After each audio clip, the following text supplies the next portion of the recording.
Well, hello everybody, and welcome to the Art of Lore Show. Hello. Yes, hello, one and all. We are starting early because we have a big subject on the docket.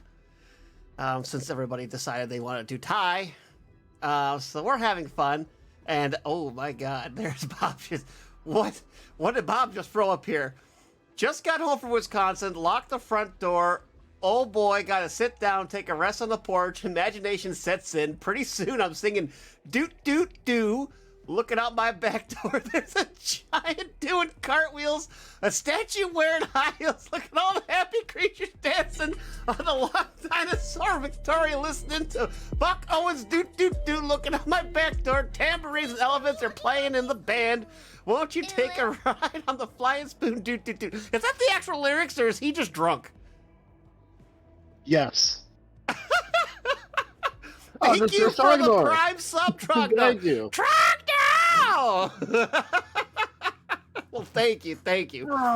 We're kind of going back to our roots. It's just me and Alan for today, but this time By my fury, they shall know the Emperor's name!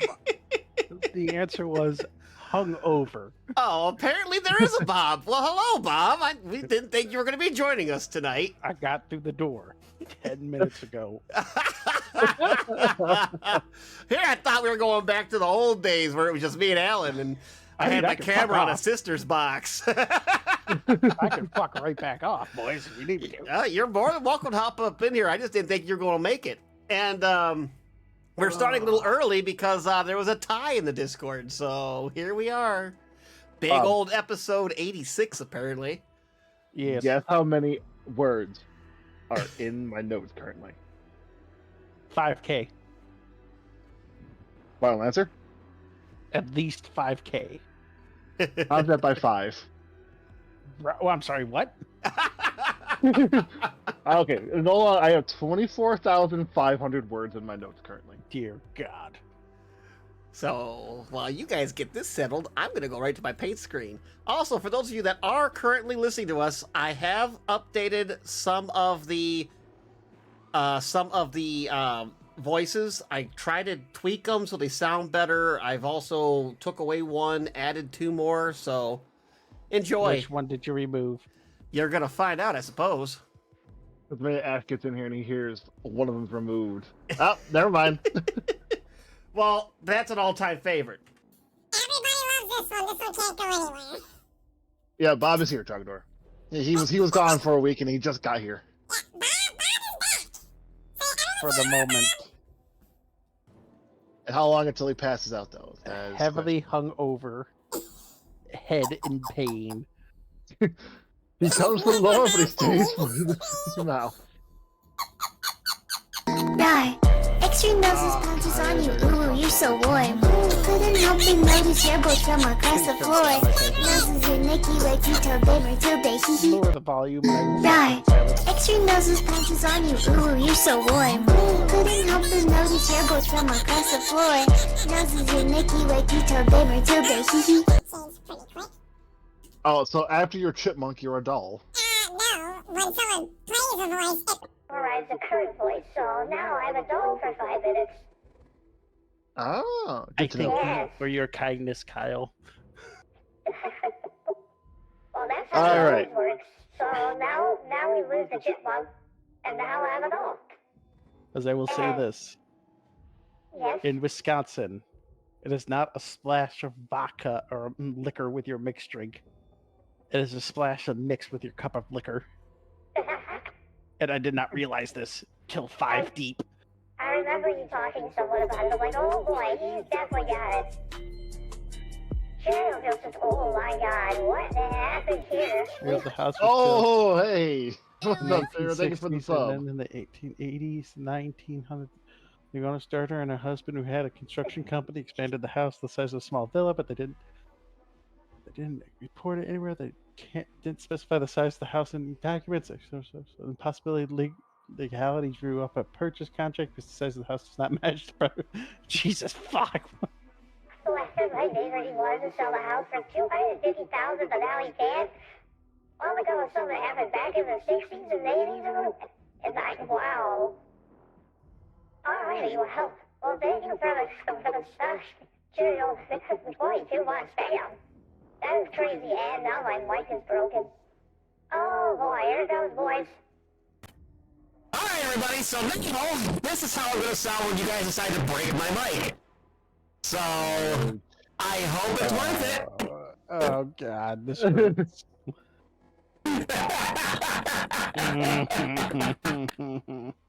How you doing, Bob? Hungover. Oh, sound All right. Okay. Alright, so while we try and have Kyle not talk, let's actually talk about the episode today. Oh, hello, Front Door. Hello, Cheerio. Hello, Mama Bear. Hello, everybody. I'm so glad you're all here.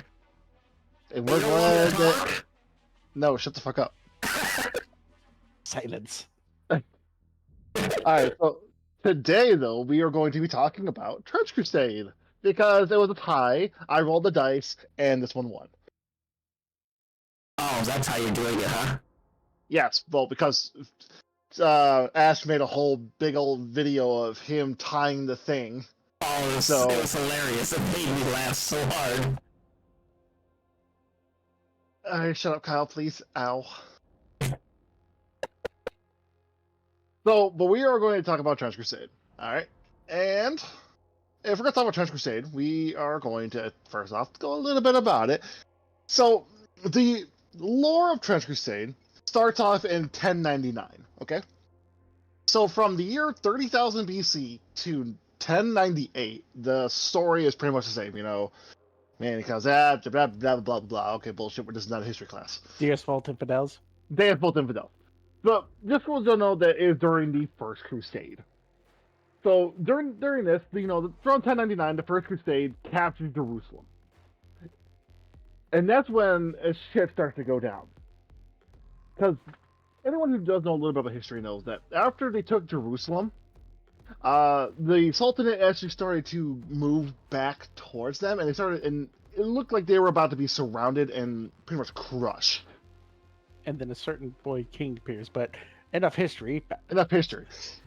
Sorry, Boo. But it's alright. I love history, anyways. So you know, morale was because they heard that a huge ass army was coming, so morale was down. There wasn't a lot of food. Pretty much everything of value was either stolen or was either already stolen or destroyed. And you're in the middle of the fucking desert, so good luck getting water. It was during these lowest of lows that the Knights Templar found an artifact.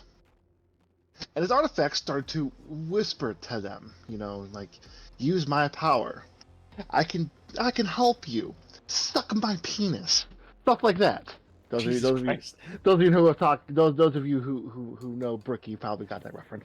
Please switch from CB radio to any modern communication equipment. Anywho, so they found the warp. That's what you're telling me.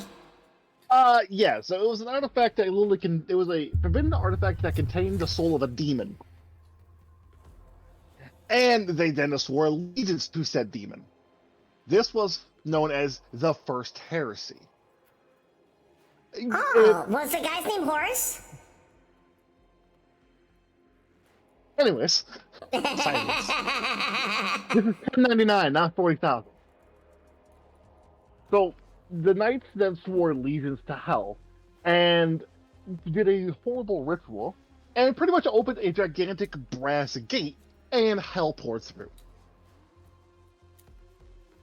The gate of hell was opened on earth and Jerusalem was destroyed in the cataclysm. Yes, Jerusalem is no more. It is now hell. Thus starts Trench Crusade. So I'm going to go through the timeline to give you guys like an idea of what is currently going on, and then I'm going to talk about the factions. This is still ongoing, so there is not a lot of lore, and this shit is fucked up, so I am going to be quoting the actual lore primer a lot. Just heads up. So after 1099 is 1101. This is called the Year of Three Battles. So the heretics, reinforced by the armies of the Third Circle of Hell, conquer most of the Levant. Anyone know Levant? That's where like the area, like pretty much like Israel. The artifact said, "Suck it."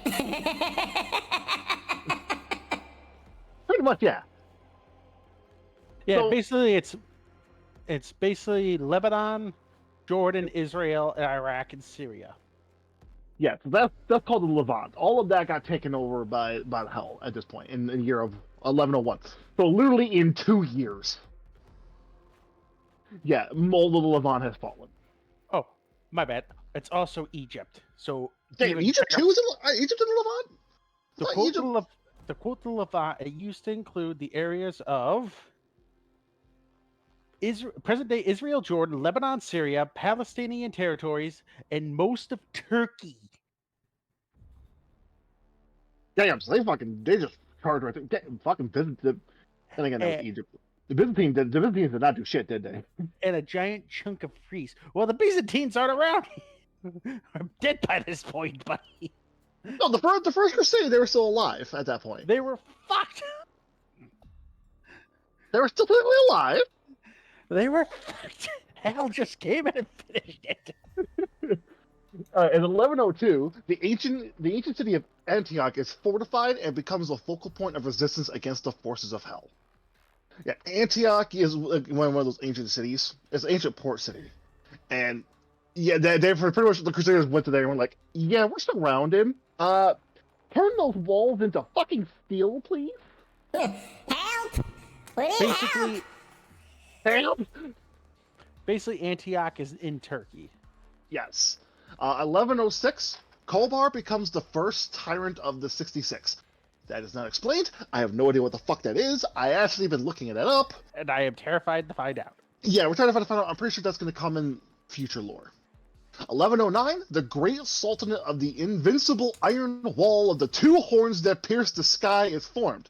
In the coming decades, it unifies the Islamic forces. The Great Iron Wall of Iskandar reemerges and is fortified against the heretics. From what I could tell, it's pretty much, imagine Saudi Arabia. Yeah, they just built that fucking, they went fucking Trump and they built the wall. They literally did some type of like ancient magic and they fortified a huge ass iron wall, and they just hold it against the heretics. That's literally the lore, pretty much. 1117, the legendary 17 martyrs traveled the earthly domains of hell to convert the heretics. Captured, tortured, and kept in a perpetual state of agony, they remain trapped within white-hot brazen bowls to this day. Oh Yeah, no, they they got put in the bowls. They got Fucking bowls. morons. Yeah, they're like, we're gonna save their souls. It's hell. They're already damned. Leave it be. Yeah.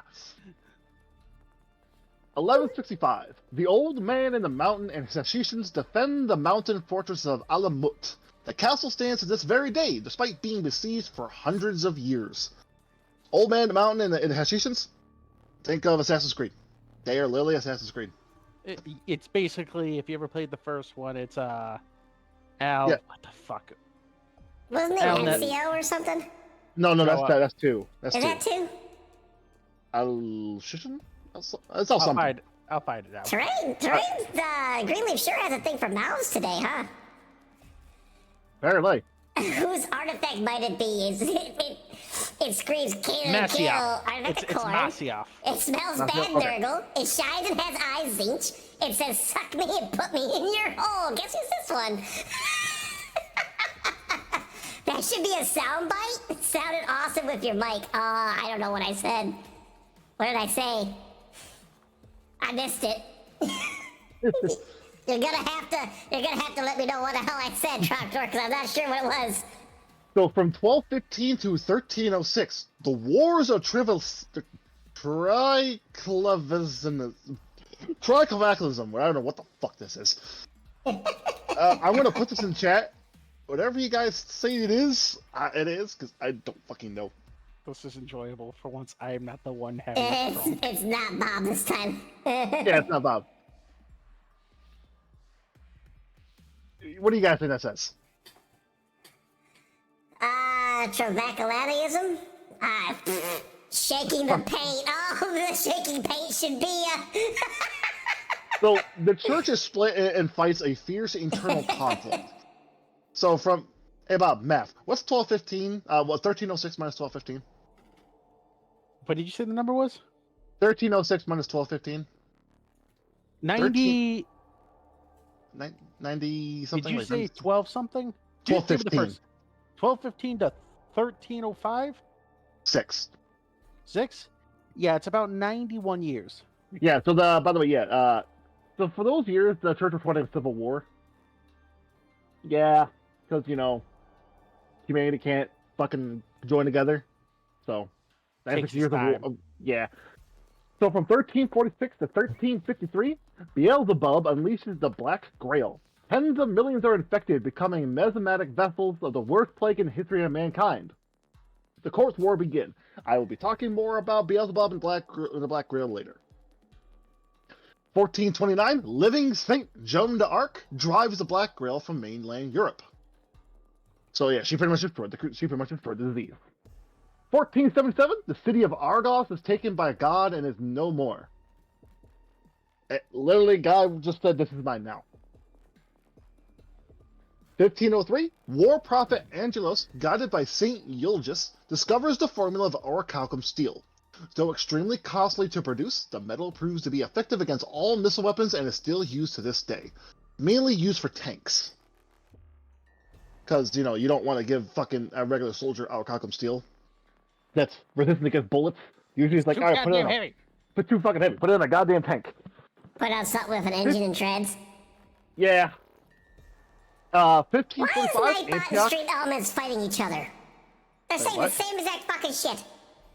God damn it. Stop. The bots are fighting. God damn it, Nightbot, the fucking Canoptic Scarabs are at it again. I love the lore that Nightbot sure are Catholic scarabs and they just constantly fight each other over who gets to say what. Alright, in 1545, Antioch destroyed utterly by a mysterious infernal weapon. I will tell you what this weapon is later. 1573, Sacred Order of the Dragon halts the heretic advance after the destruction of Byzantium. Wait, what order did you say? Sacred Order of the Dragon, aka Dracula. Dracula? Yeah, the Order of the Sacred Dragon was funny enough. Vlad von Dracula. What's his name? Vlad von Dracula? No. No, Vlad Von something. Dracul. Yeah, Basically, Vlad von. son of the dragon. Yeah, they were actually. Vlad Tepes Dracul. Yeah, him and his dad were actually part of the Order of the Sacred Dragon, which was actually a Christian knight house. So, funny enough, yeah, But Dracula was a good guy? Dracula was a good guy. I mean, if you want to get technical, most of the history Vlad we have Tepes about, Dracul. Yeah, there we go. if we want to be Cheerio technical, nose. a lot of the history we have on Vlad Tepes and history is written by the Ottomans. They don't exactly paint the guy in the best light because he scared the shit out of them and kicked their asses with a tiny army a bunch. Yeah, but in this one, during this, he actually held the line against the heretics. Yeah, because you want to know why? 1 million heretics were impaled in the hills of Wallachia. Some things, the more they change, the more they stay the same. Yeah. In 1595, the walls of New Antioch were completed. We're going to talk more about that later. In 1666, the Years of Six Woes, which you can kind of guess why the goddamn heretics got so fucking powerful for a year. In a surprise raid, the newly created heretic fleet captures Gibraltar. The sea fortress becomes a heretic base of operations against Europe. Forces of Hell gain access to the Atlantic. In 1670, due to constant coastal raids by heretic fleet, the Crown of England begins the construction of the Fortress of the White Cliffs. They pretty much just decided to turn the White Cliffs into one massive fucking fortress filled with cannons. Jesus. 1670, due to the constant... never mind. 1703, against all odds, a small force of Hebrew knights strike from their secret fortress, destroy the Templar stronghold at Acre. Acre is a city in Turkey. But yeah, Jewish knights destroyed the Templar stronghold. The heretics finally paid.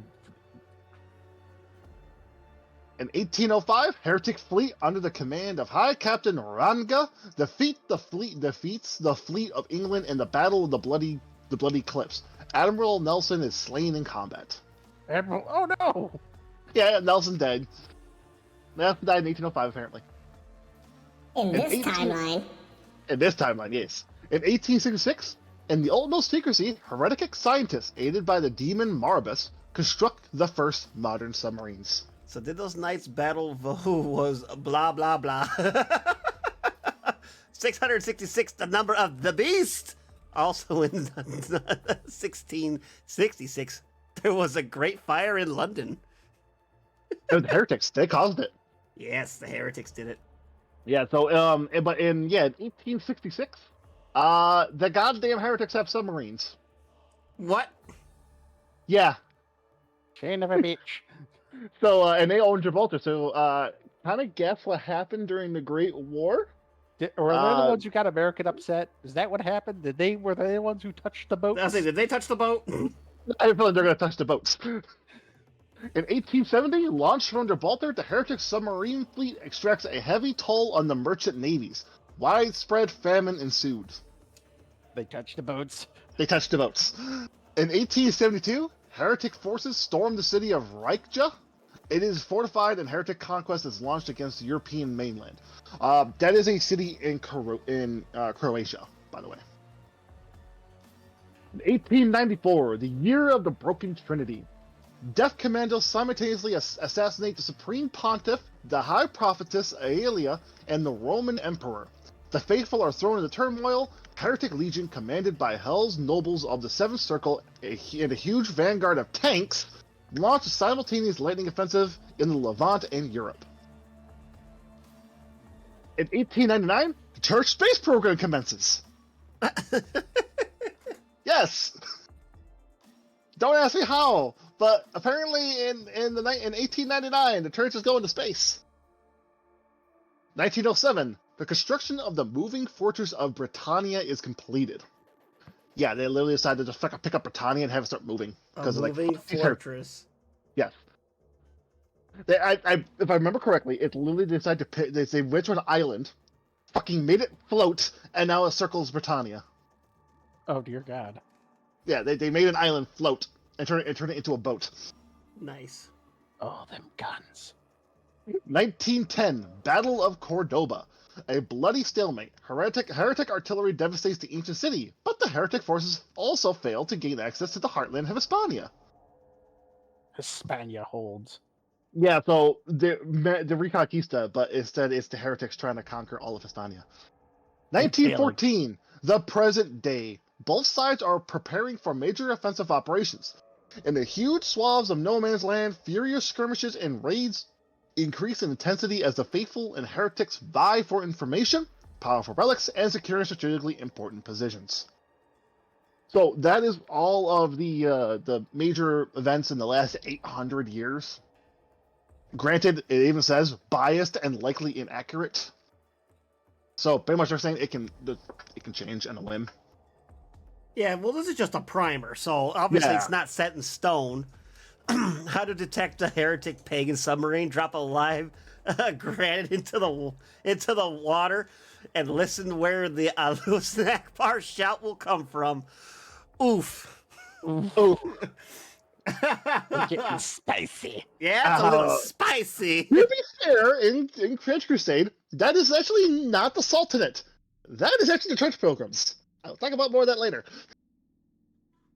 But So, anywho's, basically the way this works is that the current day of this game, if we were to start playing and everything, it would be 1914.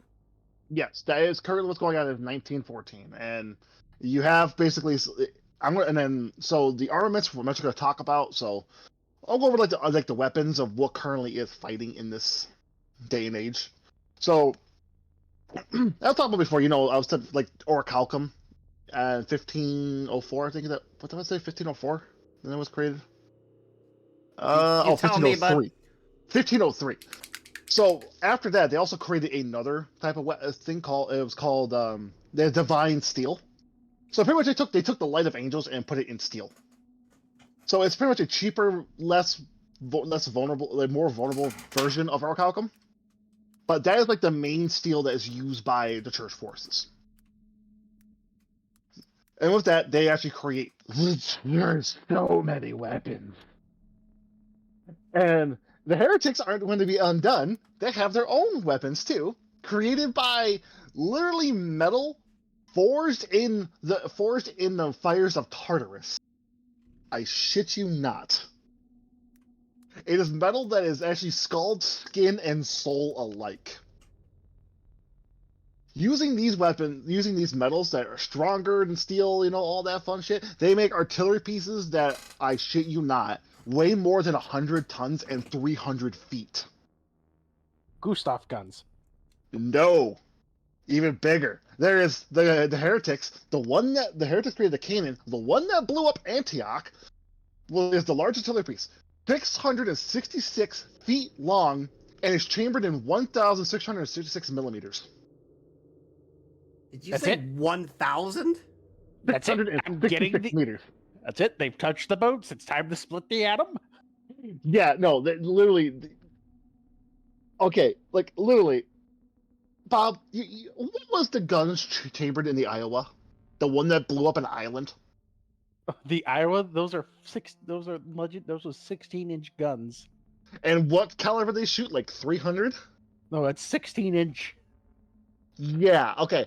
Now imagine a gun that's a 1,666. That's like dropping a Moab.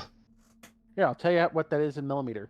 The 16-inch guns are 406 millimeter cannons. So times that by 4, and that literally blew up an island. How big are those cannons again, Alan? 1,666 meters. It's chambered. Yeah, that's what's chambered with fire. Millimeter. Yes. And that would be. Oh, that's only 65-inch guns. Really? Yeah, it's only 65 inch. That's still fucking insane, but But really? Okay, whatever. But yeah, they're fucking huge ass. That's the heretics. The biggest gun in fucking legend, apparently. So due to their weapons and armor they have at the time, close combat is most often what happens. It's very frequent and very brutal. They use trench clubs, maces, pole arms, hell-forged swords. And there's even the thing, because I was saying there's fucking tanks tanks made of fucking steel that can take artillery rounds. There's that thing called an anti-tank hammer. It's really a pole arm strapped with explosives, so powerful explosive it's able to overcalc them. Though you probably won't.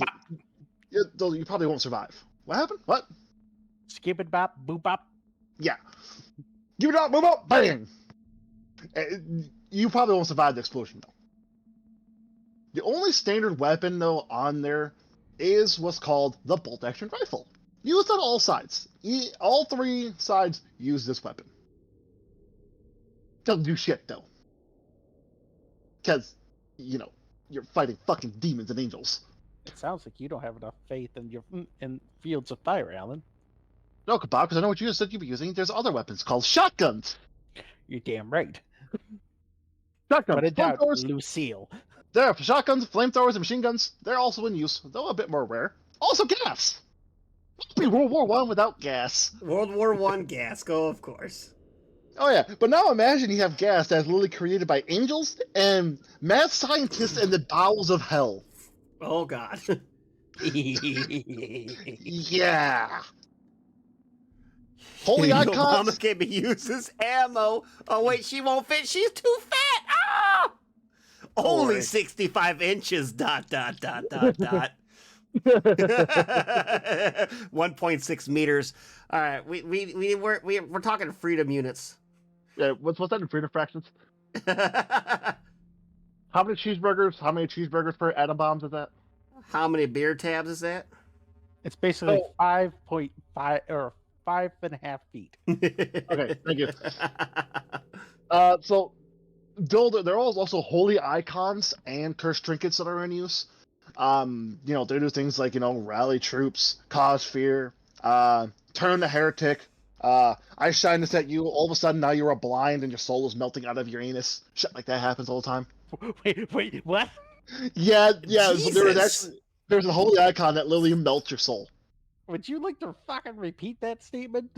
Yeah, no, I'm not repeating that. I said it. I shit you not. I read on there is a cursed trinket that was shown to the devoutful literally melts your soul. Yeah, that's what I fucking thought. All right. There's also a thing called martyrdom pills. Bob, Kyle, I'm going to explain what this does. Tell me what you think it is. Pills that ignore pain and exhaustion, but there are brutal after effects when you take it. This sounds like meth. It's literally just fucking meth. It's the meth chocolate. Yeah, It's a punch of chocolate. yeah, so instead it's called martyrdom pills. Also, one of the arguments is there's something that the trench pilgrims wear, which I know Kyle is very excited to hear. I might be a trench pilgrim after hearing the factions or two. So the trench pilgrims wear something called the Iron Caparitz. It's literally a metal helm that they wear that guards the mind and soul to hell, and also acts as a gas mask. They wear this, and they're literally because looking at demons in Trench Crusade is kind of like looking at a demon in 40k. It literally causes you madness looking at it. They wear this, and they can look at the demon and say, "Your mother's a hoe," and start boxing it. So Yeah. it saves their soul from the demonic influence from the wolf. Yeah, and it gives them extreme courage. More than meth. It's literally meth on steroids. And that's also just scratching the surface. There's even more exotic weapons. Depending on the time, I actually might go into the actual playtest rules, where they actually have rosters of weapons that certain armies can have, and I'll actually explain that. Granted, 25,000 words, so we'll see how this goes. So after the armies, we'll start talking about the factions. For the first faction we're going to talk about is actually the Principality of New Antioch. So the Principality of New Antioch is constantly under siege. Literally, it is a dot surrounded by the heretics.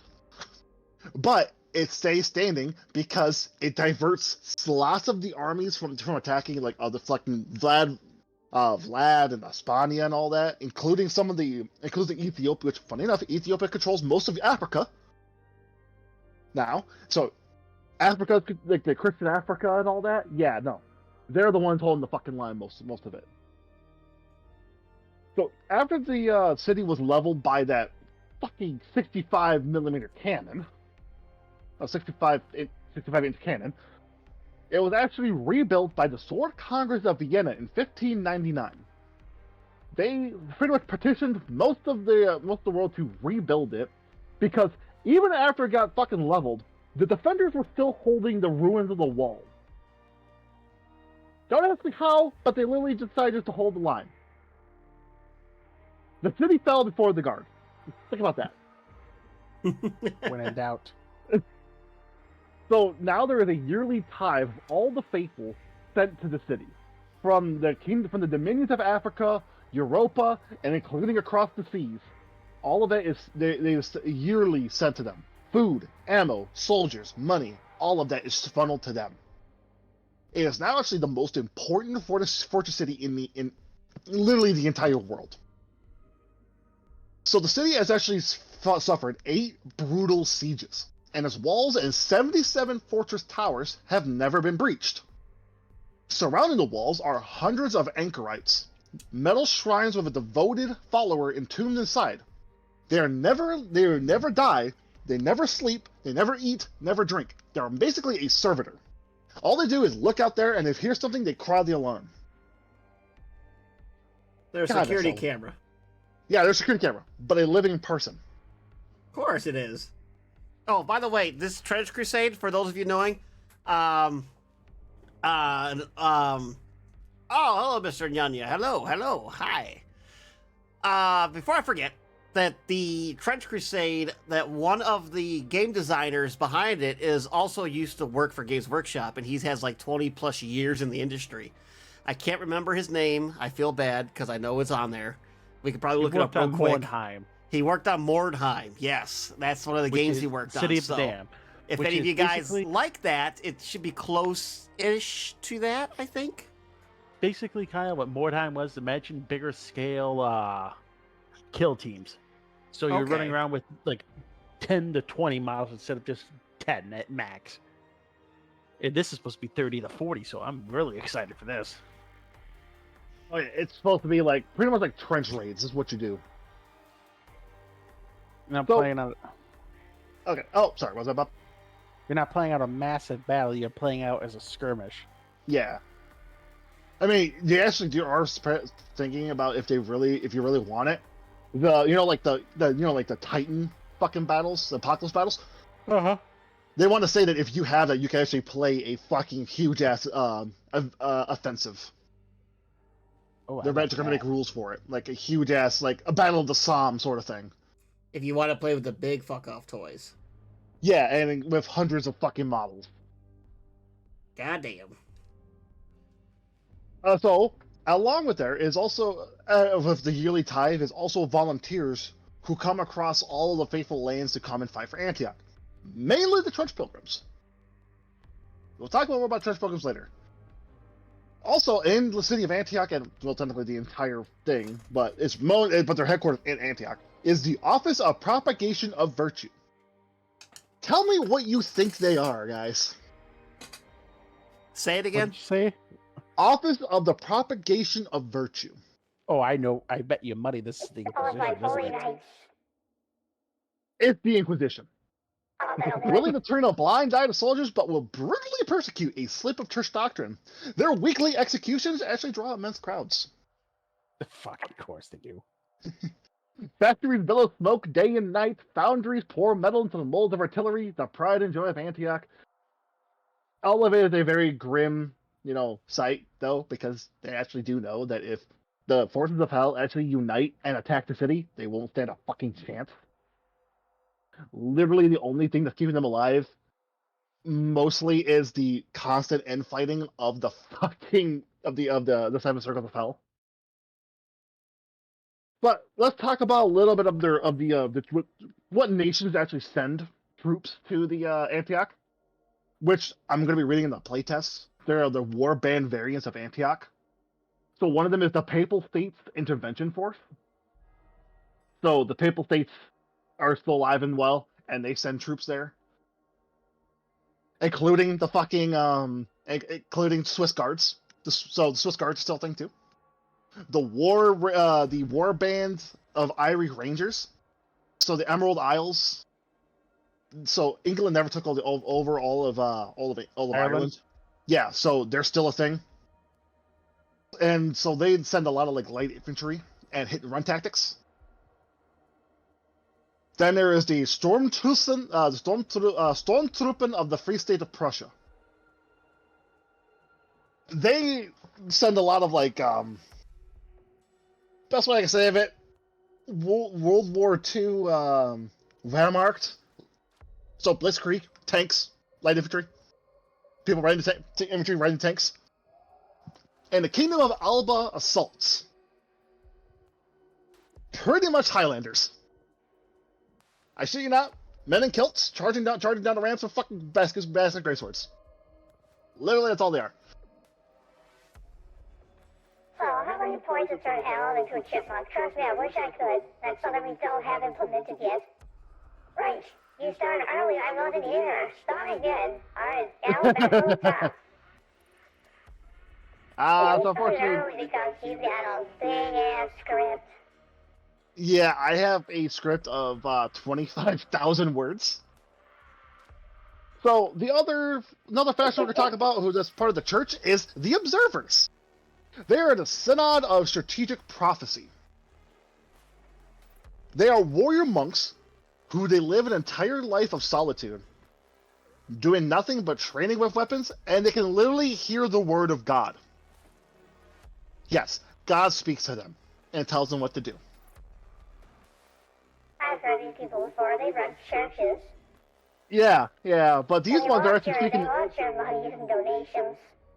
No, but unfortunately, these ones are speaking the truth, and also they hold a fucking spear that they can fucking jam into your throat in 2 seconds flat.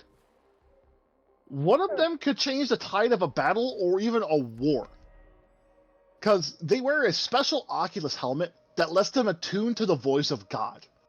So, with strict prayer state of thought, they're able to listen to God telling them the past, the present, and the future all at once.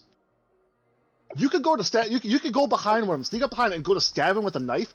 All of a sudden, he'll dodge out of the way so that the knife misses him by a quarter of an inch, and so all of a sudden he knows exactly where you are and is able to jam the spear behind him and get you in the neck. So he's Or- one of the elite units. Yeah, I don't know what you said, but I'm just gonna agree with what you said, Kyle. Or you can be coming up with a plan. All of a sudden, the observer will say, "No, that will not work," and you will listen to him because he knows the future. So the problem, though, is it may sound very powerful. The problem with it, though, is that the voice of God never decays, aka they never shut up.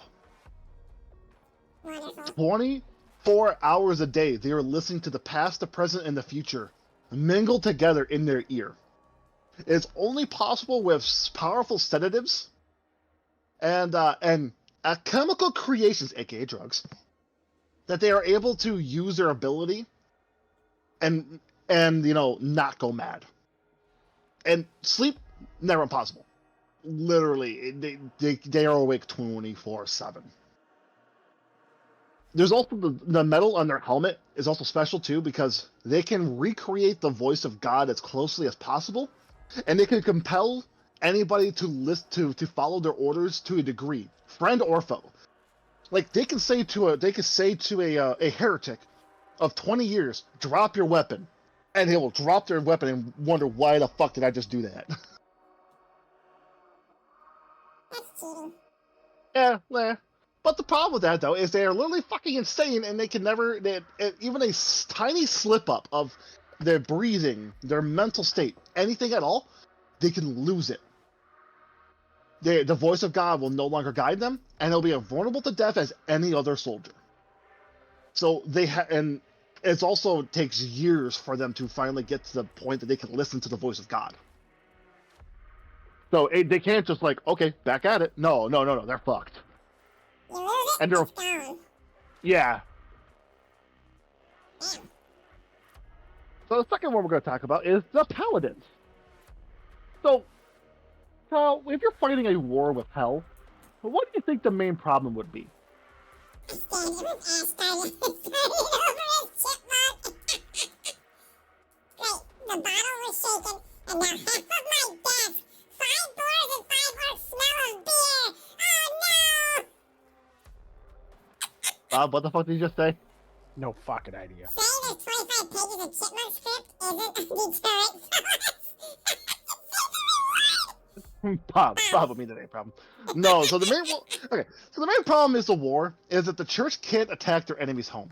They're currently fighting on their home turf, and they can't send it back to hell. Because, yeah, no one can survive hell itself. Nobody. Only the most pure of mind and soul can even go within sight of the fucking gates of hell and not go mad. Thus, the paladins were created. Here's a quote from the lore. Right. Paladins by far Extra noses the greatest punches on you. creation of the Ooh, you're so mentalist warm. They are Couldn't near help but perfect notice your boats from across the in their floor. veins flow the Noses in purest Mickey blood with that the detail, Meta baby, Price too, program baby. has been able to produce. Right.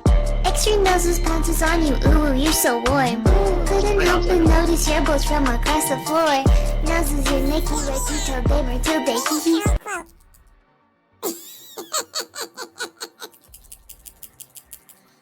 Ash heard Bob, so the quote kind of got the spirit on that. I figured it was Ash. Okay. Anyway, paladins are by far the greatest creations of the Mentalist Order.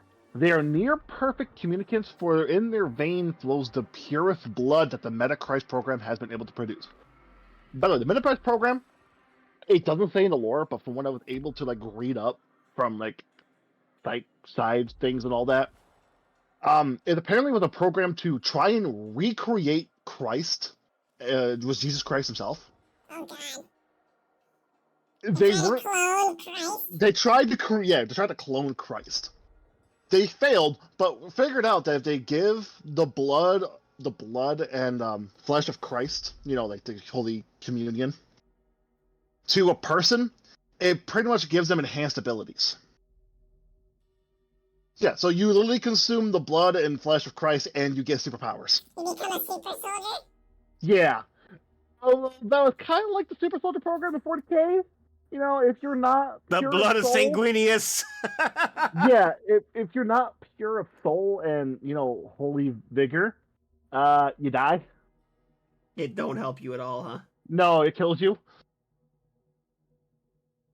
Ah, paladins are warriors with such physical stature and inner holiness that not only can they approach Jerusalem's Vale of Tears, but also enter the very gates of Inferno and undertake missions within hell itself, and return to tell the tale.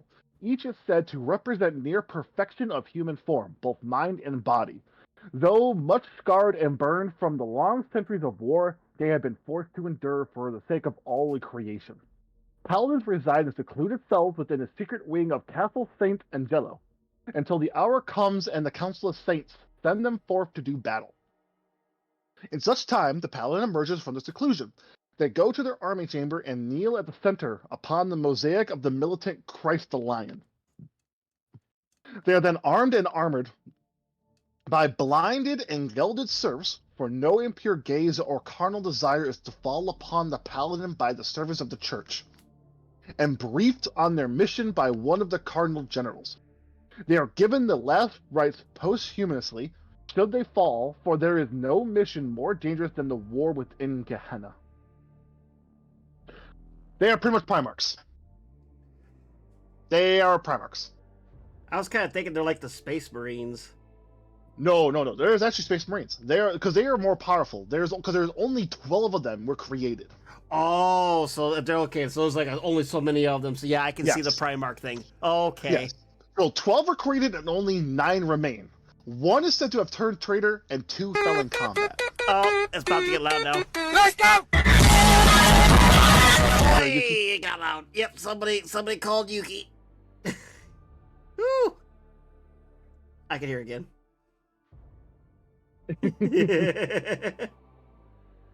So, creating more of their armor and weapons is pretty much impossible. There is such a thing called the Gaul Gothic Techites. It is a metal found at Jerusalem and is required to make it. It is pretty much metal that is immune to the effects of hell. But it was only ever found in Jerusalem. So, yeah, they can't Chat make is any more. just trying to break each other's ears. Nobody tell Well, Ash about the broken mic. Don't tell them. Oh, So, their armor is basically burned and scarred, and many pieces have been reforged with less pure metal, so it's not as strong as it was before. So whenever they go into hell itself, they face searing pain when they enter the gates of hell, and because their armor can't withstand the infernal heat, so they're pretty much constantly burning it and are relying on their faith to endure it. They are usually tasked with missions such as killing demon nobles, destroying labs and factories, and also interrogating devils with the holy fire and the blood of the lamb until they give up their infernal plans. Yeah, so torture demons, kill demons, destroy labs or factories. And they are only ever called upon and sent out when they can get the church knows they can get tangible effects. Because if one of them dies, they can't make another. So after this we're going to talk about the Crusader Knights. These are pretty much your Space Marines. So after the First Heresy, the Council of Saints and the Church, they had a bit of a conundrum. You know what I'm saying? So the Knights were their warrior. They were the main warriors, their soldiers. They were the most wealthy and the most well-trained in combat. But there's a problem with that. They caused the heresy. So, they caused pretty much the apocalypse. So they had to they came up with a plan. We're going to make sure they're loyal. Therefore, they made them a vow of penance. They must die in battle, or their soul would be condemned to hell. So if they die from hunger, they die from sickness, they die from an accident, they're going to go straight to hell. You better die in battle. And it is with this, they are in. And also, I just want to let you know, I'm going to be talking about a certain faction called the Black Grail. Okay. When you listen to them, there's gonna you understand why this is a bit of a shit, but a bit of a dick move on the church parts. So this vow of penance is enforced by the 4 rites of passage. I tried to pause the mic, but I didn't make it in time. Bless you. Die from their soul coming out of their anal cavity. Exactly. All right. So when you listen to this, Kyle, though, you will think though this is going to be Space Marines. All right. So the 4 rites of passage. The first rite, propagation of the faith. The Crusader Novatite is subjected to a months-long period of indoctrination, both through studying the precepts of the Crusader Order, as well as being subjected to endless broadcasts of propaganda films from the Ministry of Propagation of Virtue. The lessons are fed directly into the optic nerve of the initiates by the estrodic, mind-altering machines of the ministry. The second rite, the chemical baptism. The Crusader is immersed in a bath of powerful holy chemicals specifically created to change their body chemistry and grant great strength and stamina. This comes at a cost of the terrible fumes ruin their lungs, making it necessary for them to breathe from tanks of oxygen enriched with incense. Their larynx, usually riddled with cancers, is removed, and in their place is an amplifier is installed, allowing them to speak. Oh God. The third rite, the armor of God. The Crusader is then taken to the Order surgeons, where they must endure the most painful rite. Their bodies are inscribed with gilded arcs of scripture, the words of their God written in golden ink across their body, as well as within. Their body is flayed open, and an oath of penance is inscribed upon their very bones, after which they are sewn up and left to heal. The Holy Scripts ensure immediate death and damnation should the knight waver in their commitment to God and the Church.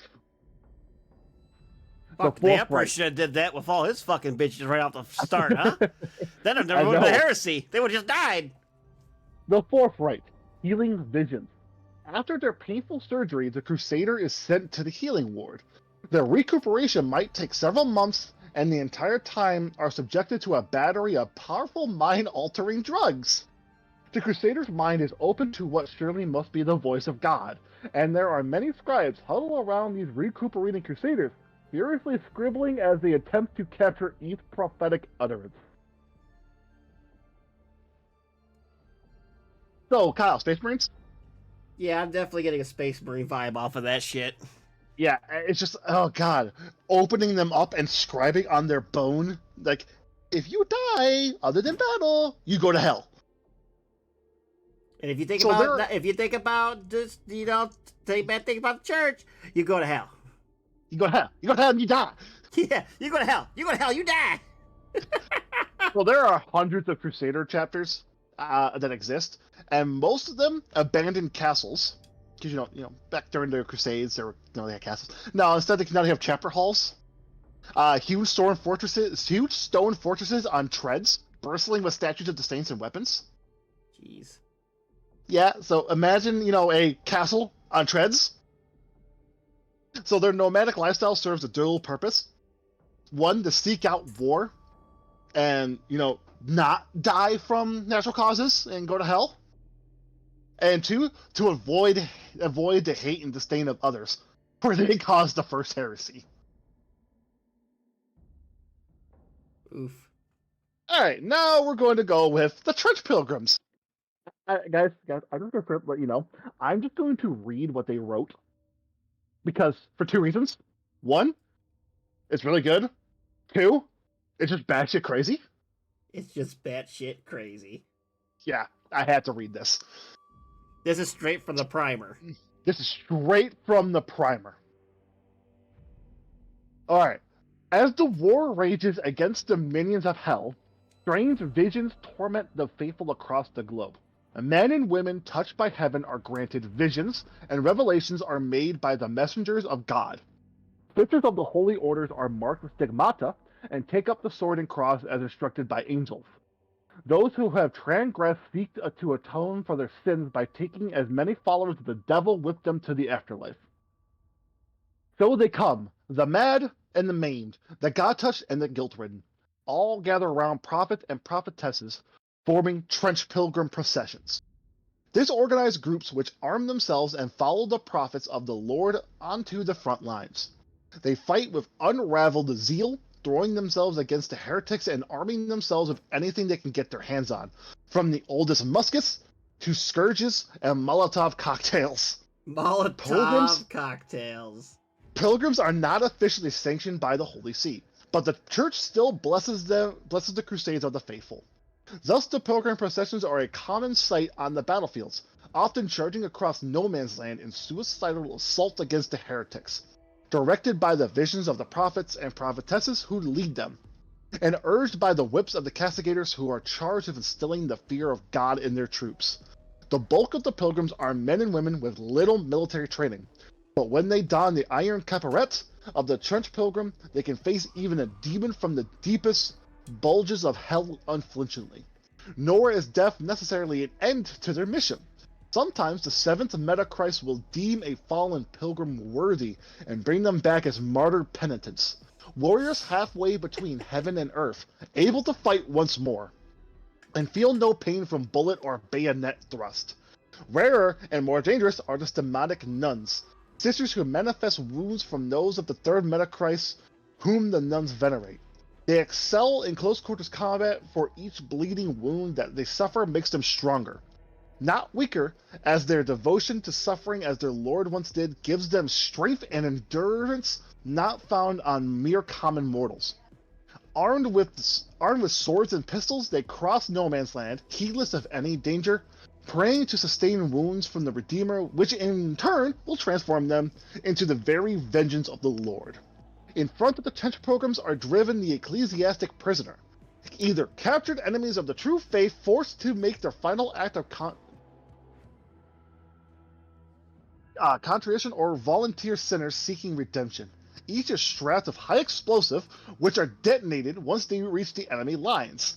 They dash across the killing grounds, hoping to either miraculously survive the blast or take as many followers of Lucifer with them as they can. Depending on their conviction, the most puissant of pilgrim processions will be accompanied by a shrine anchorite, a metal behemoth some 12 feet tall, a living altar of war almost completely immune to...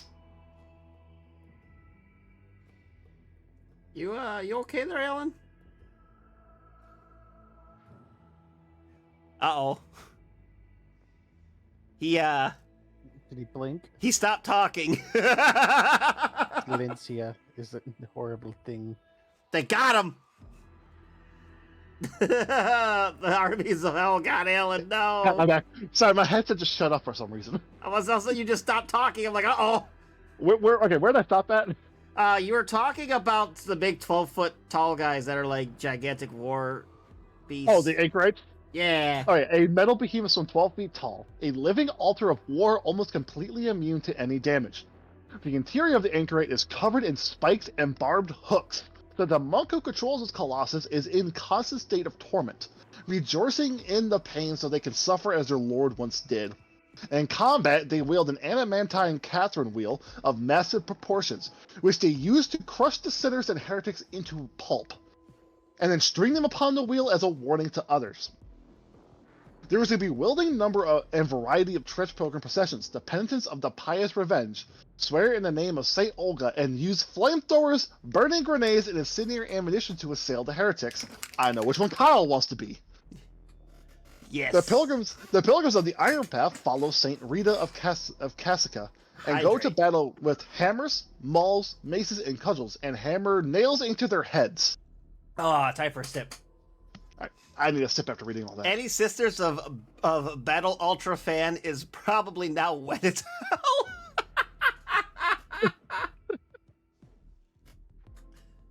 This, after reading the factions, this is definitely my faction. Because if for those of you that know me, my second army is the Sisters of Battle, and it just screams Sisters of Battle to me. It's literally Yeah. just go, just take as many as you can, charge the lines, fanatic, just fanatics. Kyle, Just literally just zeal, go down and just take them out. Like this is definitely my faction if we get into Trench Crusade. yeah, these are just motherfuckers are just religious fanatics who God himself will sometimes resurrect to fight more. They got blood-crazed nuns who believe that taking wounds proves their faith to God, and they have literally walking churches that a person inside, covered with hooks and barbed wire, literally orgasming themselves as they continue to fight because, oh my god, pain is glorious. Hey, Frost, how's it going? Hey, Frost. Ash, it's the Yeah. uwu. Hey, we're actually talking about Church Crusade. We just got done talking about church programs. We got the Trench Crusade. Yeah, we just went over the Trench Pilgrims, and then who was it beforehand? Before that was the Crusader Knights. Yeah, that's right, the Crusade Knights guys, the Primarchs. No, those are paladins. Oh, those are the Paladins. Yeah, okay. No, the Crusader Knights is they're this quote unquote Space Marines. Oh, that's right, the Space Marines. Yeah, that's right, because we talked about that. They're the ones that get dipped in the holy oil that totally fucks them up. Yeah, that gives them cancer to larynx and destroys their lungs. They have to have oxygen tanks. Yeah, there were 12. Yeah, we just talked about there were 12 paladins. 2 of which died in combat. 1 possible turned traitor. Uh-oh, am I smelling a Horus Heresy? Maybe. But so a little bit more about the Shrine Anchorites, though. It is actually a lost technology. Only several hundred of them were actually made, and the factory which the person who made them and they were made in was actually destroyed by Death Commandos. I'll talk more about them when I get into the heretics. Death Commandos. Oh god. Yes. Yeah. So the pilot though is in constant torment and pain, as I was saying before, and inside is festooned with skulls and religious icons. So the adamantine mace that they wield literally cannot be picked up by any normal man. It's just that fucking heavy, and the breaking wheel is their shield. Nuns and pilgrims will actually, before battle and during battle, will come up to them and beg to be put on the breaking wheel. Ha! Yeah. Or sometimes they'll even grab a heretic and force them on the wheel. Yeah, it's for us that the battle wheel is hardcore. That is awesome. But that is it for the church. We are now going to talk about the heretic legions. So the heretic legions. Let me get back to my notes. All right. So it is actually deemed that a third of humanity has fallen. So 1/3 of man is now believed to follow the demons of hell. Spies are constantly, yeah, they're heretics. Spies are constantly sent out into the heretic lands. A majority are caught and killed. Some of them, their still screaming heads are sent to Antioch. But there are some who have come to return the tale. Again, quote from the lore primer. Firstborn cast into the mouths of burning statues of Baal, and human flesh sold by the pound in dreadful markets. They speak of great idols of the golden calf, and rapturous men and women who prostrate themselves before them, carving layers of their own flesh in ecstatic offerings. Inverted pyramids and towers plunge into the depths of these cities, built of iron and black stone. Within these pits stand sacrificial altars where weeping captives are slowly sliced to death over the agonizing days and weeks with wicked knives made of infernal basalt. Cathedrals to the princes of hell hang from the great arches of volcanic stone while condemned or crucified on hundreds of upside-down crosses. Oof.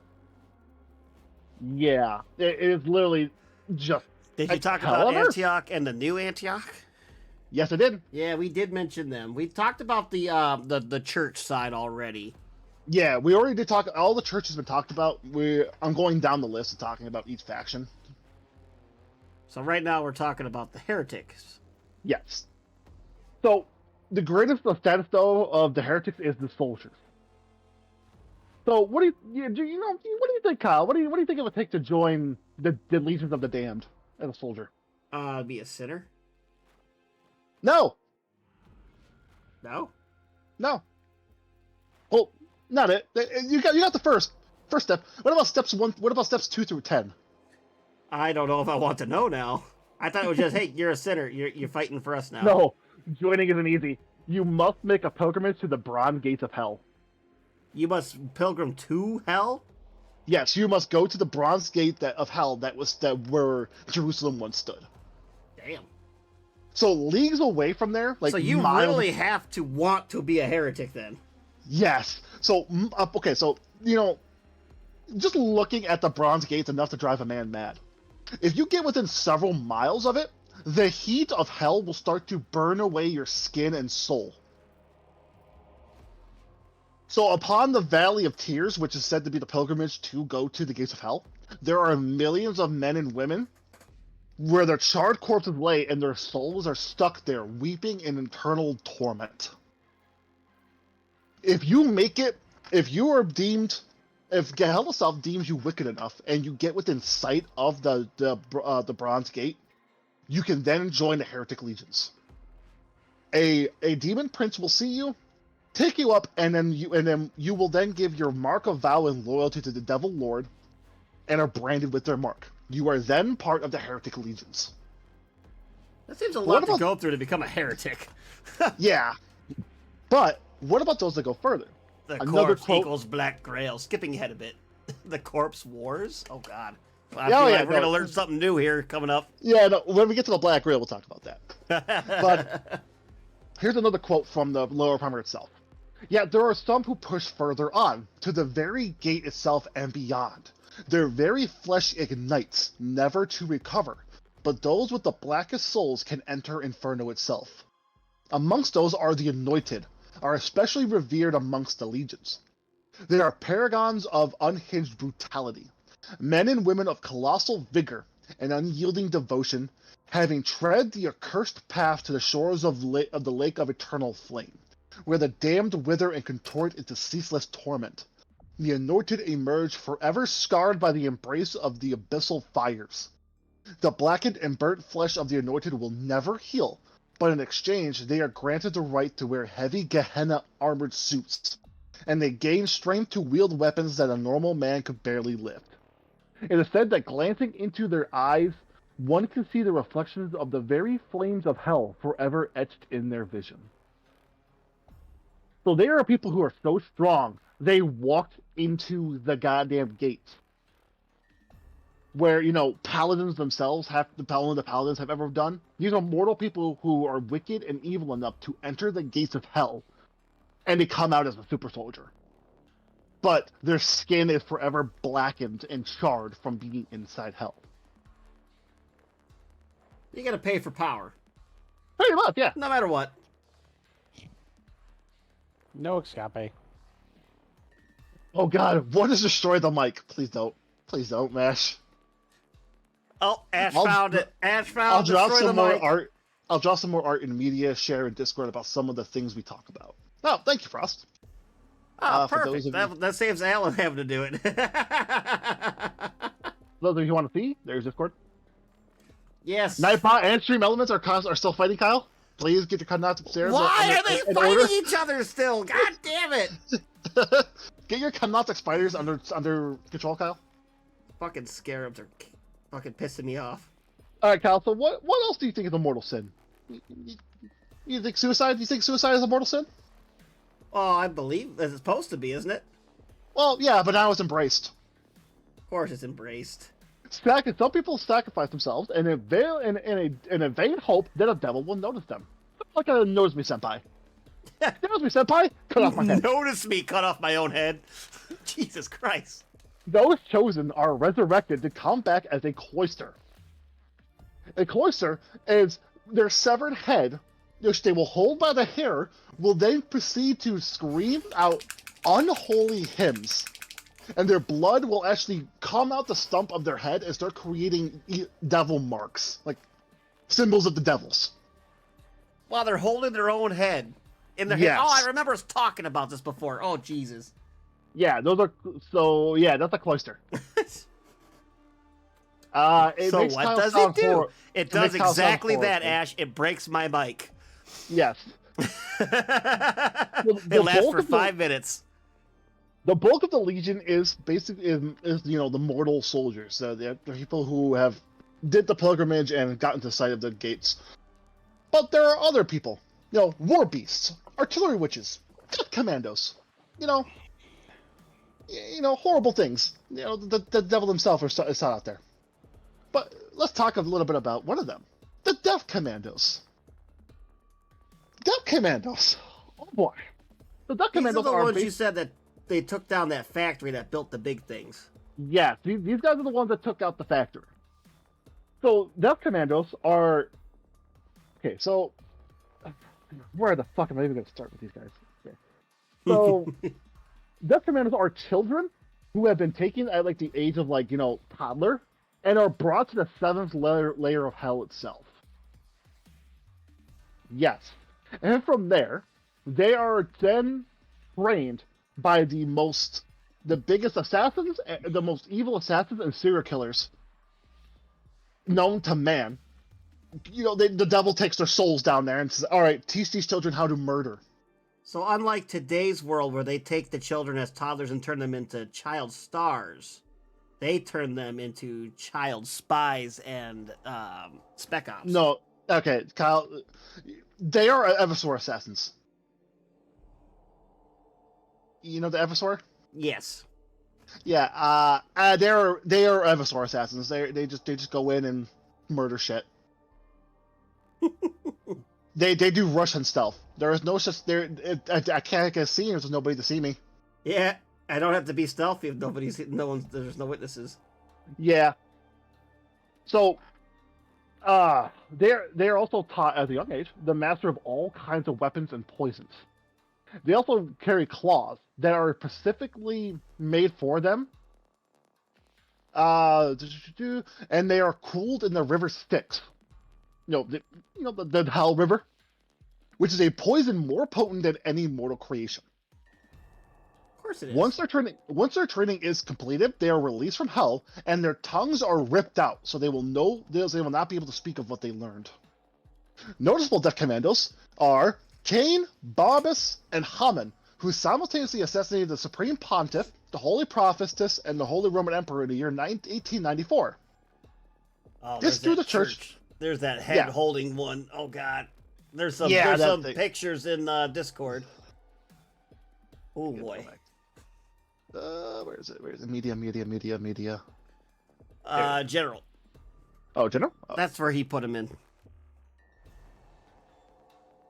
Yeah, yeah. So we see the one holding with the two claws of the bleeding blood. Yeah, that's a death assassin. Oh, and the one he just pointed at that's a basic heretic. That's a basic heretic soldier. Oh, and that fucking thing with the chain, that war beast. Yeah, that's an actual model you can have. Yeah, and that mouth is a fucking chainsaw. It's a chainsaw mouth? Yeah, they have a chainsaw mouth. Jesus. Yeah. We'll talk more about them later. If we have more time, I can go over some of the units. So, that's the bit of the basic heretics. Now we're going to talk about a specific heretic group. The Cult of the Black Grail. Oh, the Black Grail, here we go. Typhus, malaria, typhoid fever, smallpox, yellow fever, pneumonia, church fever. They're all pretty bad, right? Really bad sicknesses. Yeah. That's a scale of 1. All that's level 1. Cancer, 1.5. The disease that we're about to talk about, that's a 20. Oh my god. Yeah. So this is the most dreaded disease known to mankind. Because it was created by Beelzebub, Lord of the Flies. Yeah, alright, I'm just gonna go back into the primer. This is from the primer itself. Infused with demonic essence from the bowels of the seventh layer of hell, where the putrid fortress of Beelzebub stands, spews forth a torrent of demonic hellflies, scorpions, locusts, and other infernal insects. The Hellgate opens and a veritable tidal wave of foulness emerges, flowing across the land at startling speed, consuming everything and leaving indescribable horror in its wake. After 9 days, the insect swarm exhausts itself, devouring its own in its insatiable hunger. The Black Grail is indiscriminate in its hatred of all living things. Its infections can spread to virtually any living biological matter, which bursts forth with tumors, boils, and weeping pulsates. Puddles and ponds of melted flesh are left in its wake. Endless mouths left screaming in their agony, for the Black Grail destroys the body but leaves the mind intact to suffer. The scientists, priests of the church, and the alchemists of the Sultanate fervently look for a way to inoculate their people against this foulest of diseases, but thus far are without success. The only answer is to burn the infected settlements with specially constructed flamethrower tanks that use holy anointing oil as the fuel for their weapons. But if this is not done, or the countermeasures are too late, what happens next is even worse. Bodies of men, horses, dogs, insects, and every other animal of kind that are infected by the Black Grail lurch to their feet, driven by a demonic will, not living, not dead. They become vessels to spread the corruption of their master ever further, forming war bands that strive to find and infect life of any kind. They also gather things that immortals value and bring this loot as well as grisly trophies to the feet of the idols of Beelzebub they erect. Thus, the cult of the Black Grail mocks the devotion of the faithful and their prayers. I'm looking at some of the Black Grail stuff that Frost just posted, and it's nasty. Yeah, it's literally, the only way I can think of it is Nurgle. I was it's like super Nurgle Death Guard. It's like even worse, surprisingly.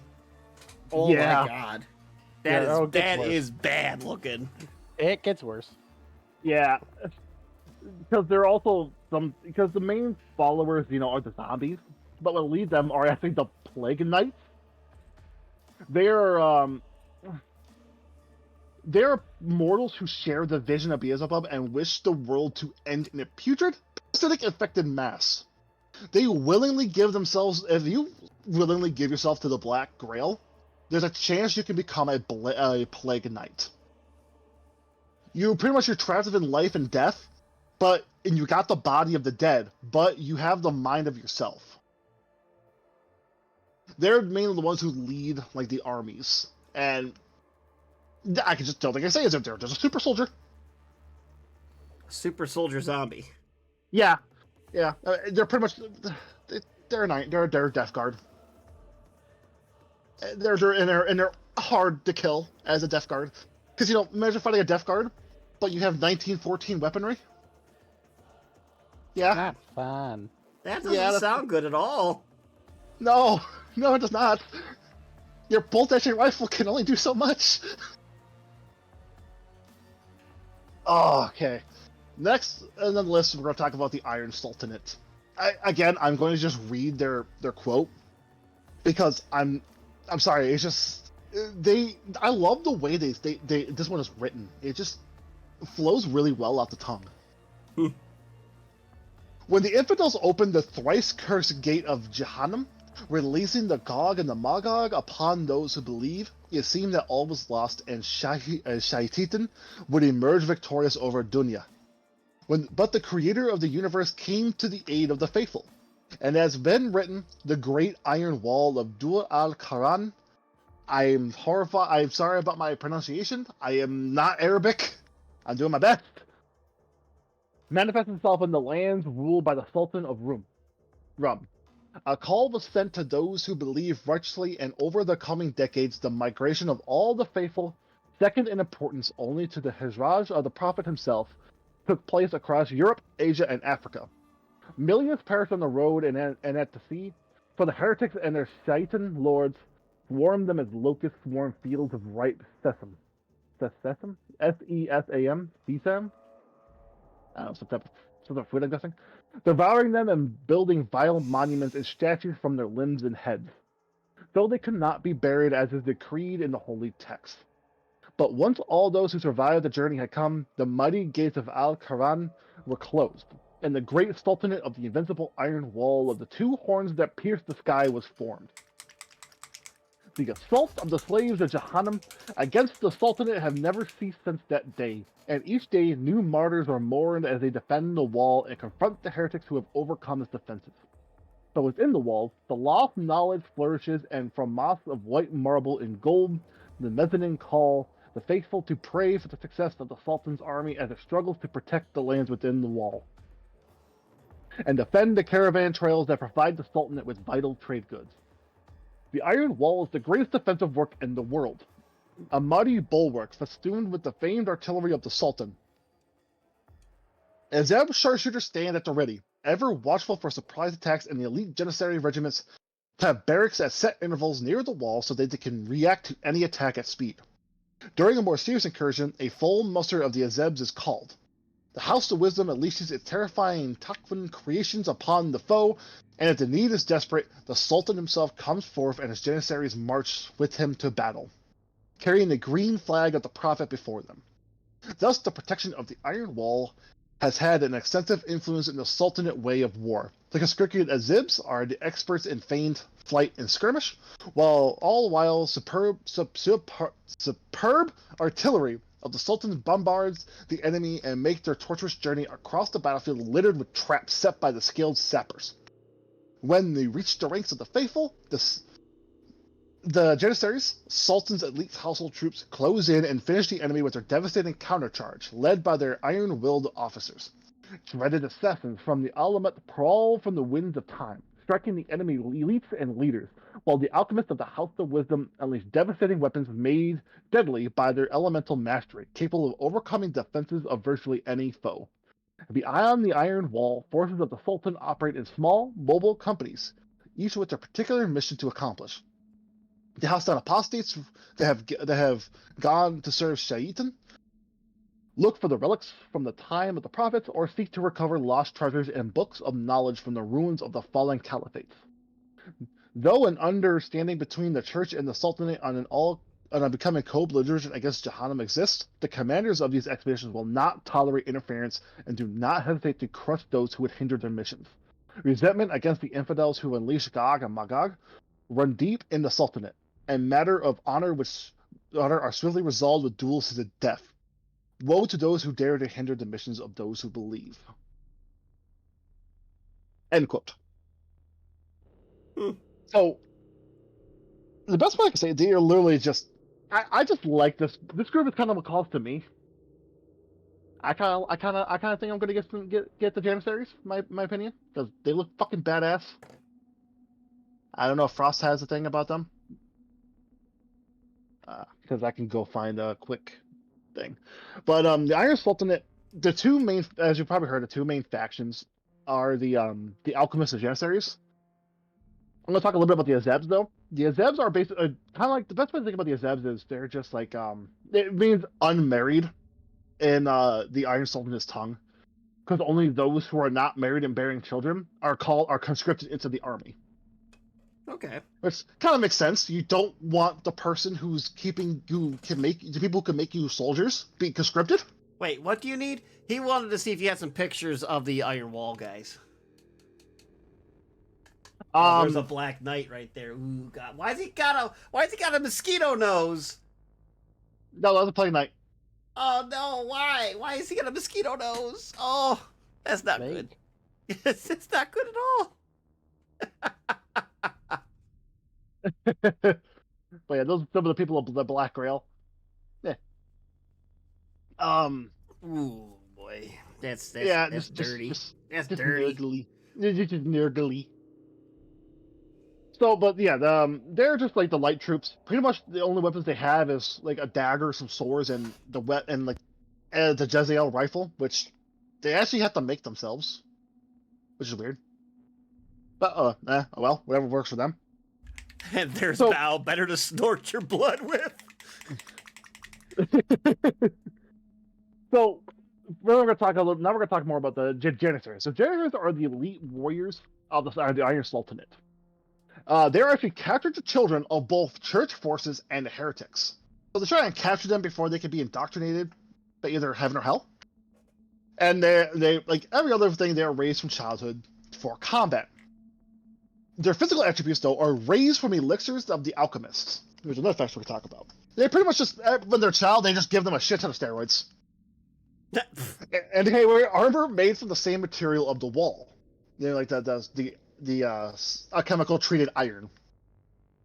They usually wield hand mortars, Jezreel rifles, polearms, swords, and shields, and they excelled in stormtrooper tactics.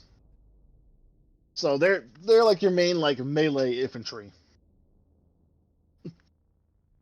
Next, we're talking about the alchemists. The alchemists are kind of my favorite. So the alchemists are trained in the House of Wisdom, and I'm gonna go right back in there and just gonna read from the primer. Men and women are allowed in, studying the Jabrian corpus, translating the keys of Solomon, and learning all of the fundamental disciplines of their primeval science. Only after 7 years of study, under the watchful and exacting eyes of the high alchemagi, holy shit, can I say that? Is an aspirant allowed to attempt the 3 trials required to full membership in the order. The first trial is to create a suit of alchemist armor, which protects against harm. This is an essential tool of their craft, festooned with the seals of Solomon, which enables them to bend the elements of creation to their will, and shields them from the devices of hell. It's kind of like the paladin armor. It pretty much protects their soul and body from the effects of hell. Next, they must create a Taquin servant, a homunculus creature of artificial life and intellect.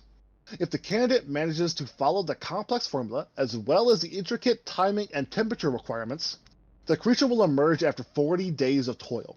It will act as the alchemist's living tool of creation, for their hands have fine motor skills well beyond even the nimblest craftsman.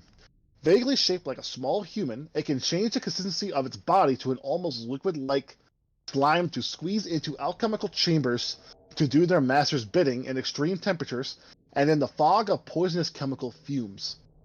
Many aspirant fail here, and their creation emerges from its golden celestial sphere a deformed monstrosity. Filled with hatred toward its creator, it buries itself into the alchemist's body to consume it from within, wearing its would-be master as a skin. Jesus Christ.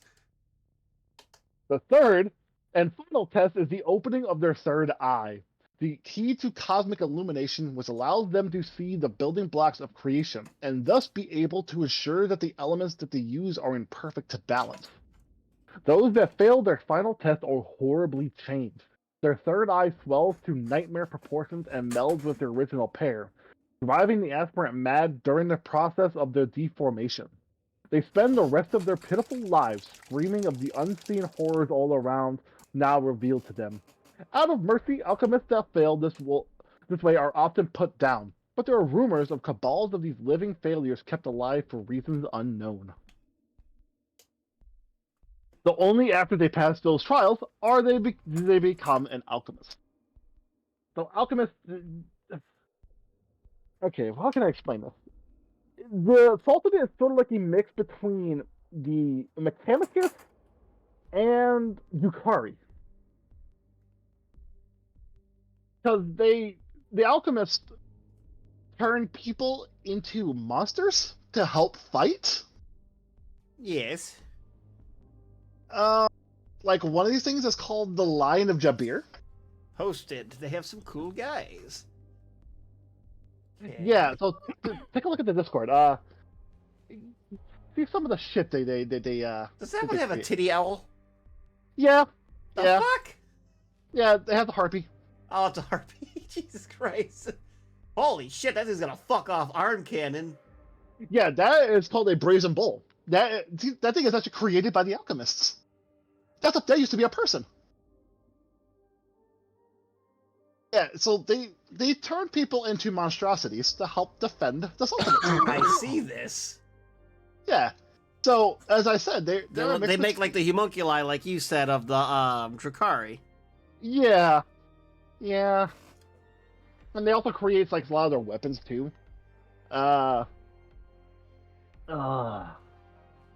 so they apply it's just holy shit. They do some fucked up shit. Like they create bombs that have fire that can burn your bones to dust. They create Willie Pete. Okay. I'm not afraid to say this. They created Willie Pete. And it's just very horrifying things. But that is all the factions, though. If you want, I can. How much time do we have left? It's only 9. We've been going for about an hour and 40 minutes since we started early. It's up to you guys. You guys really want me to talk a little bit more about some of the troops and that? I mean, I'm always down for more if you want to keep going, because like I said, it's not even 9 o'clock yet, technically our time. Normally we go a little more if you want to keep going. Hey, Kyle, is it possible that you could share that you could show the people my screen? I might be able to actually. Maybe. Hold on. Please hold while we have some technical difficulties.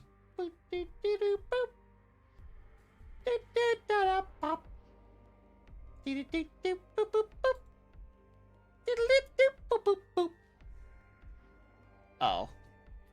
Fine. Don't use my browser, you son of a bitch. I didn't want to do it anyways. If you try sharing your screen for me real quick. Give me 1 second. I'm trying to get to the. There it is. I'm gonna see if I can add something in here real quick. I might be able to do it. Okay, I got technical difficulties. Okay,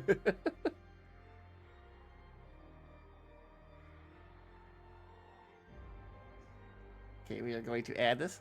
Look at that beautiful tank I'm working on, but I'm going to hide that for the moment while I get this set up. All right, let's see if I could do this. If I could do this, it'd be pretty cool.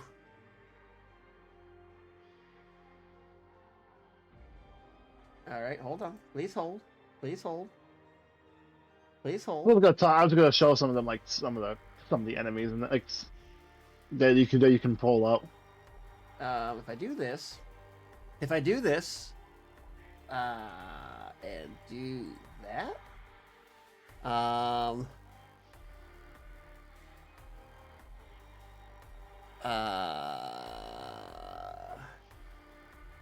yeah, I can share them your screen, but it won't be the best looking thing.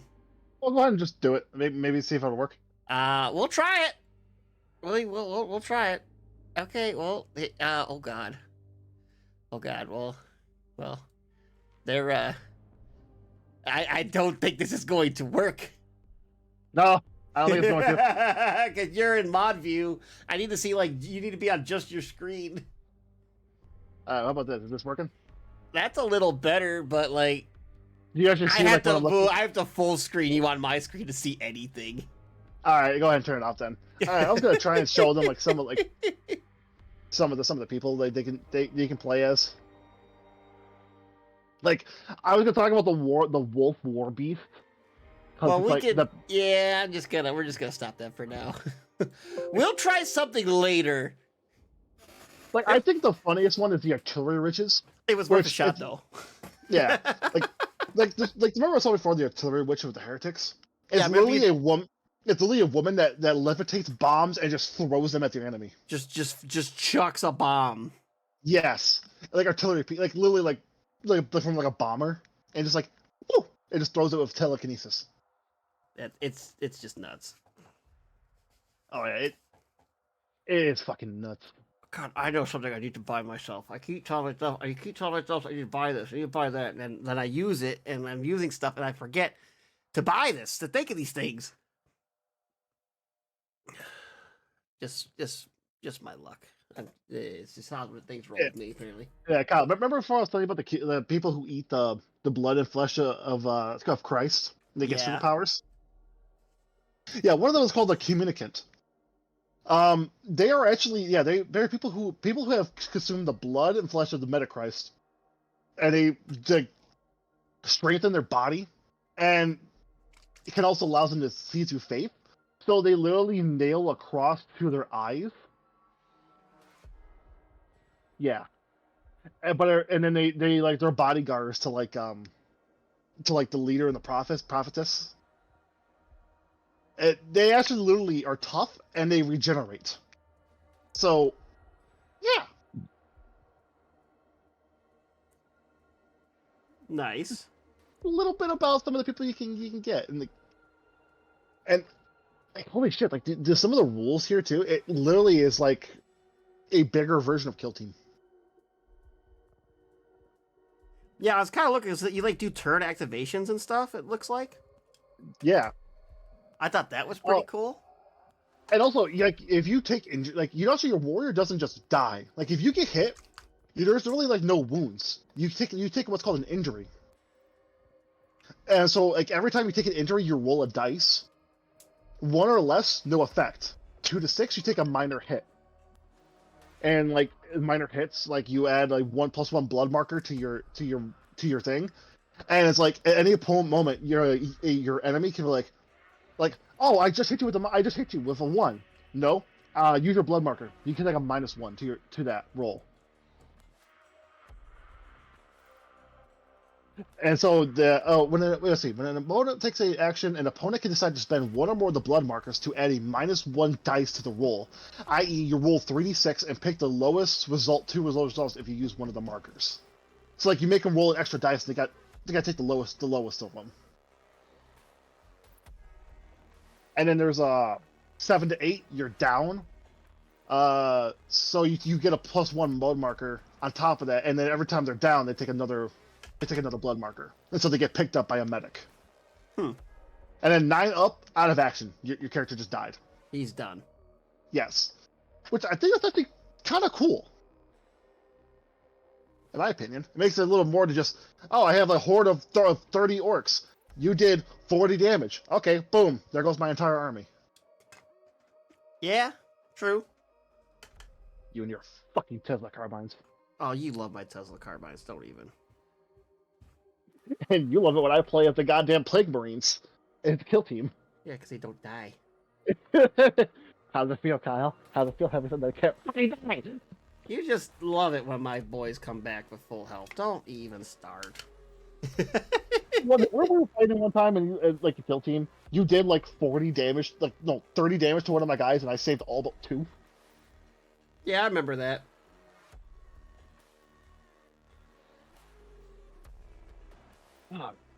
But that is it on Treasure Crusade, though. Any questions? Any concerns? Not for now. I'd like to learn more about the whole like story and everything and all that, but Right now, it's just a primer.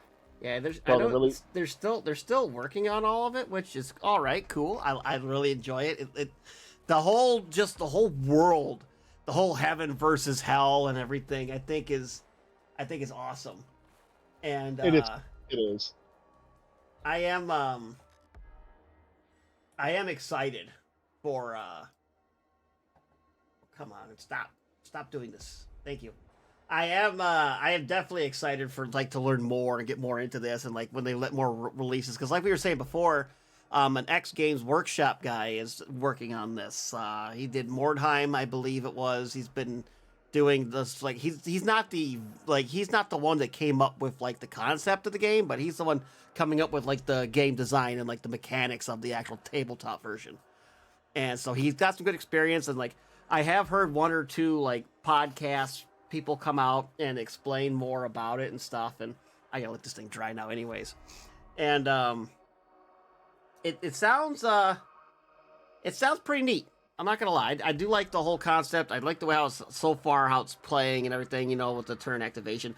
It sounds like it'd go a lot faster than trying to play a game of 40K, and a lot cheaper at that. I kind of wish I was looking around. I was trying to find like proxies and stuff so we could kind of like play it on Tabletop Simulator, but I wasn't having a lot of good luck. I'm also really bad at downloading mods, so that's another reason. Maybe I'll give that assignment to Bob later. or Nick. Nick is really good at that too. Nick is pretty good, but Nick won't want to do it because he's afraid to get into things like this. Oh, but- did Bob pass out? No, I'll say, how's that hangover, Bob? You doing okay? painful. We actually are surprised Bob has joined us today because he was at a wedding over the weekend, and he did a lot of Wisconsin. drinking.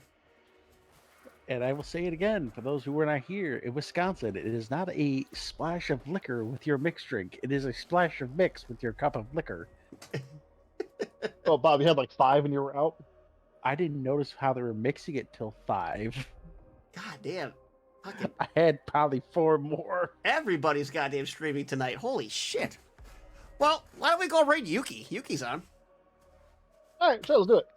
So, I'll get that going up and ready to go.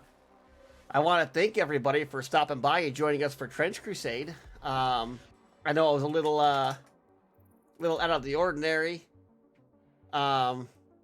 We something different, but hey, here we are, learning another game. But we will continue on with our Warhammer. We might do some Trench Crusade here and there. Extreme noses punches on you. Ooh, you're so warm. Couldn't help but notice your boats from across the floor. Noses your Nicky like you told Baber Tuesday. Hee hee. Rawr. Extreme noses punches on you. Ooh, you're so warm. Couldn't help but notice your boats from across the floor. Noses your Nicky like you told Baber Tuesday. Hee hee. Like how your mic got destroyed. The mic got destroyed at the Yes. very end. Yes. Okay, well, here we go. The mic is being destroyed. Anyways. There you go. There you go, Ash. I wanted to show it for you. I want to thank everybody for stopping by. I want to say, thanks for being here. Thanks for joining us. This has been our Trench Crusade episode. We'll do more as more lore that comes out. And more game mechanics and so on. We're ready to try to do a game or two on stream if we can figure out how to get it on the tabletop simulator. But until then, I hope you all have a good night. I thank you for stopping by, and I hope to see you all in the next one. Have a good one. Well, me and Bob are currently deaf.